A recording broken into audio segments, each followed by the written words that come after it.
ভাই আপনার কাছে কি 7 আপ আসেনি? না নাই। কোকো কোলা আসেনি? তাই কোকো কোলা। সাপের বিষ আছে, খাবি নি? মা গো, সাপের বিষ খাবো কেন?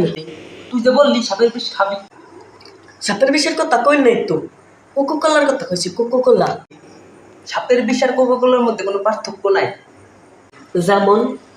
ভাই বুঝলাম না তো, একটু বুঝায় বলেন, একটু বুঝায় বলেন। আরে বুঝাই কইতে গেলে তখন ছন্দ কম লাগবে। আপনি ছন্দ হয়ে বলেন, একটু তাও বোঝান। বোঝান। তাইলে শোনো, যখন তুমি খাও কোকাকোলা সহ তাদের পণ্য, দায়ী থাকবা প্রতিটা রক্তের জন্য। এক একটা অর্থের অংশ করতেছে আমার মুসলিম ভাই বোনদের জীবন ধ্বংস। ভাই আমরা কি কিছুই বুঝি না? আমরা সবই বুঝি, বুঝেও না বুঝা বান করি। যদি হন ইমানদার আর যদি হন দোকানদার, বেচবেন না কোকাকোলা, কই দিলাম খবরদার।